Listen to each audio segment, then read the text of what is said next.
Assalamualaikum warahmatullahi wabarakatuh. Perkenalkan, kami dari kelompok 12. Saya Arumtia Sandeyani dengan NIM 012 dan teman saya Iin Mardiana dengan NIM 006.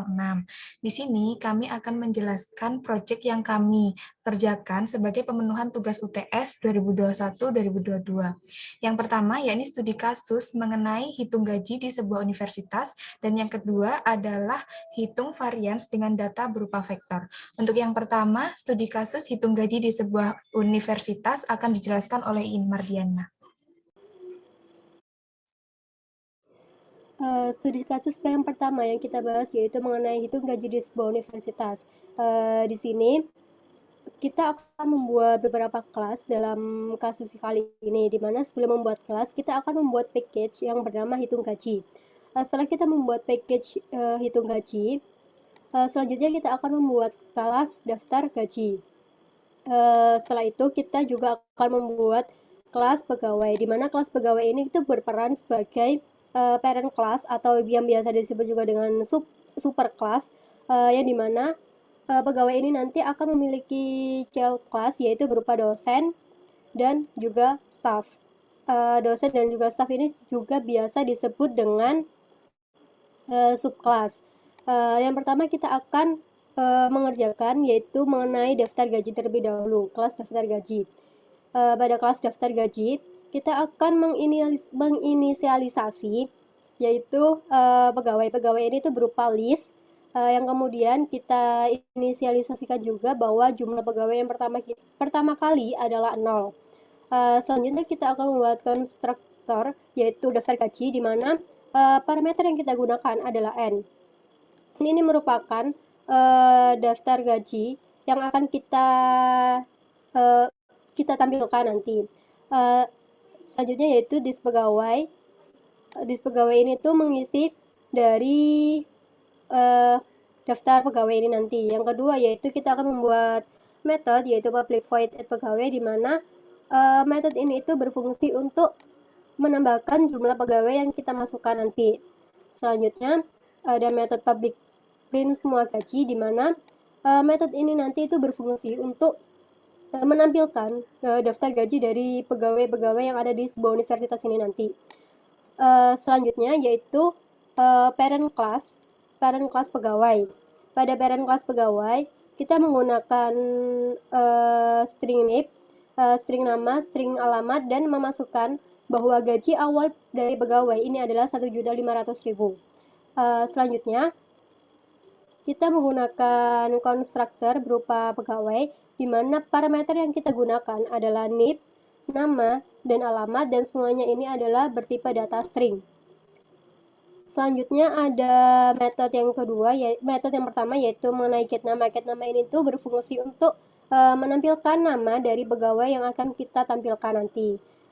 Terus selanjutnya yaitu ada get gaji. Get gaji ini tuh berfungsi untuk menampilkan gaji yang setelah kita hitung berdasarkan beberapa kriteria yang akan kita gunakan nanti.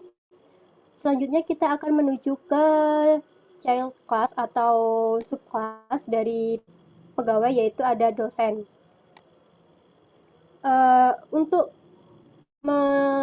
menghubungkan antara subclass dengan superclass atau child class dengan parent class, yaitu digunakan extends. Selanjutnya kita akan menginisialisasikan variabel yang kita gunakan, yaitu ada integer jumlah SKS dan integer jumlah tarif SKS. Dua variabel ini itu berfungsi untuk menentukan gaji dari dosen. Selanjutnya ada konstruktor dosen dengan parameter yang kita gunakan adalah NIP, nama, dan alamat, di mana parameter ini itu bertipe data string. Selanjutnya ada metode set SKS. Set SKS ini tuh berfungsi untuk menentukan jumlah SKS yang diampu oleh dosen nanti. Dan selanjutnya ada metode get gaji. Get gaji ini tuh berfungsi untuk menghitung dari gaji dosen, di mana gaji dosen ini tuh dihitung dari jumlah SKS yang diampu oleh dosen tersebut, dikalikan dengan jumlah tarif SKS-nya ditambahkan dengan gaji pokok dari dosen tersebut. Kelas selanjutnya yaitu subkelas staff, di mana subkelas staff ini itu juga hampir sama dengan subkelas pada dosen. Jika dosen dihitung berdasarkan SKS, sedangkan staff ini dihitung berdasarkan jumlah kehadiran. Jumlah kehadiran dan juga tarif harian. Pertama kita juga membuat konstruktor, di mana konstruktor ini itu berisikan parameter NIP, nama dan alamat yang bertipe data string. Kemudian ada metode set kehadiran yang berfungsi untuk memasukkan data kehadiran dari staff tersebut untuk dihitung sebagai gajinya nanti. Selanjutnya ada get gaji. Get gaji ini itu berfungsi untuk menghitung gaji dari staff tersebut, di mana menghitung gajinya ini itu berdasarkan dari jumlah kehadiran dikalikan dengan tarif harian dari staff tersebut ditambah dengan jumlah gaji pokok.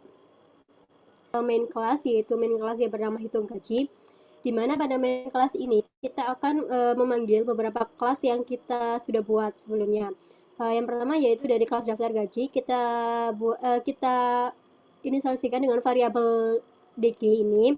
Lalu integer N yang ada pada daftar gaji tersebut kita isi dengan 1000.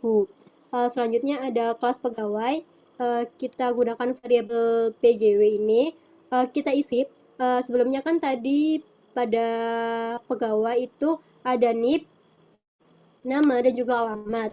Jadi kita masukkan NIP, nama, dan juga alamat. Begitu juga dengan kelas dosen.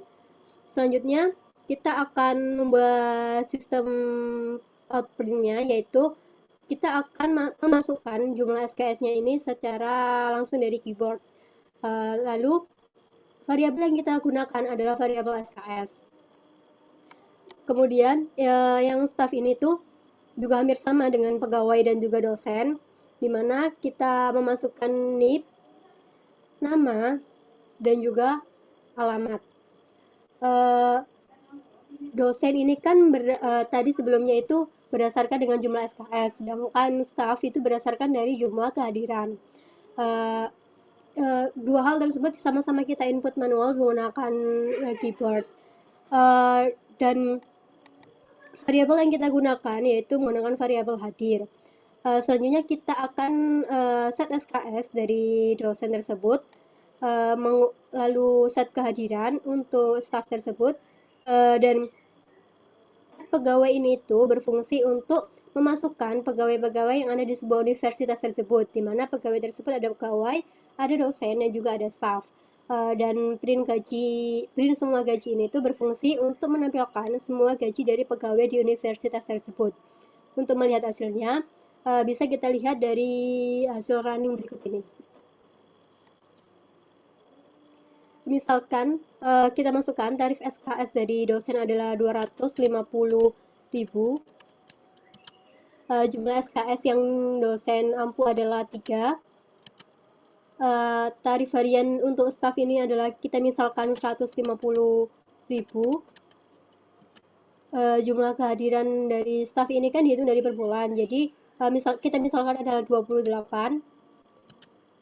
Nah, dari sini kita lihat bahwa In Mardiana mendapatkan gaji 1.500.000 ini tuh merupakan pegawai biasa, karena pegawai biasa ini tuh mendapatkan gaji pokok sebesar 1.500.000. Sedangkan yang kedua adalah Bapak Farid Effendi selaku dosen ini mendapatkan gaji 2.250.000, di mana Bapak Farid ini tuh selain mendapatkan dari gaji pokok juga mendapatkan dari SKS yang harian tadi itu, dan juga jumlah SKS yang beliau ampu. Selanjutnya ada Arumtia Sandayani sebagai staff, ini tuh mendapatkan gaji sebesar 5.700.000, di mana ini tuh berdasarkan dari jumlah tarif hariannya yang sebesar 150.000 dan jumlah kehadirannya sebanyak 28 hari. Sekian dari presentasi untuk studi kasus yang pertama, yaitu mengenai hitung gaji di sebuah universitas. Selanjutnya kita akan membahas mengenai studi kasus kedua, yaitu hitung varians dengan data berupa vektor yang akan dilanjutkan oleh teman saya, yaitu Arum. Baik, selanjutnya saya akan menjelaskan studi kasus yang kedua, yakni hitung varians dengan data berupa vektor. Oke, yang pertama kita membuat package yang bernama UTS2 underscore 006 underscore 012. Di sini kita membuat main class, kemudian membuat class vektor. Pada class vektor ini, yang pertama kita harus menginisialisasi variabel yang akan kita gunakan. Yang pertama ada integer n. N ini adalah panjang dari vektor yang akan kita buat nanti, kemudian double K merupakan konstanta, kemudian double V ini adalah vektor yang kita buat nanti, kemudian double min, double variance, double jumlah, dan double kurang konstanta, double kuadrat vektor, dan double sigma kurang vektor. Yang pertama, kita membuat constructor dengan parameter integer n dan double v. Di sini kita harus memanggil variabel-variabel yang akan kita gunakan. Dengan cara this n sama dengan nama, begitu pula dengan selanjutnya. Yang kedua, kita harus membuat function atau metode display vector. Di sini berfungsi untuk menampilkan seluruh vektor yang sudah kita buat. Oke, berdasarkan soal nomor A, kita harus menjumlahkan vektor. Maka dari itu, kita membuat function jumlah vektor dengan parameter double V. Di sini, kita akan menjumlahkan semua elemen vektor dan return-nya itu berupa satu angka, yaitu jumlah dari seluruh vektor. Untuk yang selanjutnya, kita membuat function kurang vektor konstanta sesuai dengan soal B, yakni kita akan mengurangkan semua elemen suatu vektor dengan konstanta, dan return-nya nanti adalah berupa vektor. Untuk yang selanjutnya adalah membuat function kuadrat vektor sesuai dengan soal C. Jadi setiap elemen vektor nanti akan kita kuadratkan, dan return-nya itu juga berupa vektor. Untuk yang selanjutnya adalah membuat function hitung mean sesuai dengan soal D. Di sini kita akan menghitung rata-rata, dan return-nya nanti adalah berupa satu angka. Satu angka yakni hasil dari rata-rata seluruh vektor. Untuk yang selanjutnya, yakni kita membuat function hitung varians sesuai dengan soal E. Di sini kita akan menghitung nilai varians, dan return-nya nanti adalah berupa satu angka. Di sini kita perlu memanggil function di atas-atasnya tadi. Yang pertama, kita harus memanggil function vektor ini. Kemudian selanjutnya kita memanggil function hitung mean, dan selanjutnya kita memanggil function jumlah vektor. Nah, nanti variasinya ini dihitung dari sigma kurang vektor yang sudah kita hitung dari kurang vektor konstanta tadi, kemudian dibagi n-1. Nah, hasilnya nanti berupa satu angka varians. Untuk selanjutnya akan saya run. Misal kita memasukkan elemen vektornya.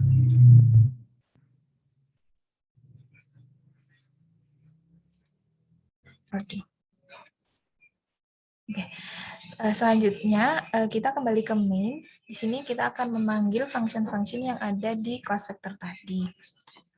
Yang pertama, kita akan menginputkan jumlah elemen vektornya secara manual melalui keyboard. Kemudian kita juga menginputkan elemen-elemen yang ada di dalam vektornya tadi juga secara manual melalui keyboard. Selanjutnya, kita juga akan menginputkan konstanta secara manual pula. Kemudian, vektor result, new vector, ini kita memanggil kelas vektor. Untuk yang pertama, kita akan menampilkan vektor sehingga kita memanggil display vektor dari kelas vektor tadi. Untuk selanjutnya, soal A, yakni menjumlahkan vektor, kita memanggil function jumlah vektor dari kelas vektor tadi. Untuk soal B, yakni pengurangan vektor, kita memanggil kurang vektor konstanta dari kelas vektor tadi. Untuk selanjutnya, soal C, yakni kuadrat vektor, kita memanggil kuadrat vektor dari kelas vektor tadi juga. Untuk selanjutnya, yakni menghitung mean. Hasil mean-nya nanti kita juga ambil dari function hitung mean dari kelas vektor tadi. Selanjutnya untuk yang varians, hasil variasinya nanti kita juga mengambil dari kelas vektor function hitung varians. Untuk selanjutnya akan saya run.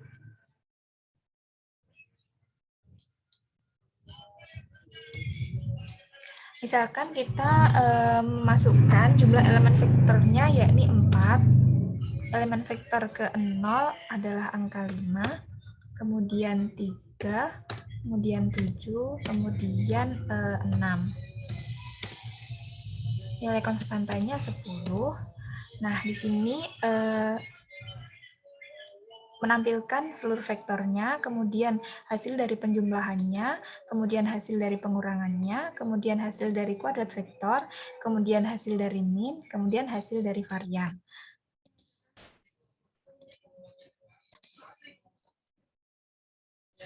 Baik, sekian presentasi dari kelompok kami. Apabila ada kurang dan lebihnya, kami mohon maaf. Kami akhiri. Wassalamualaikum warahmatullahi wabarakatuh.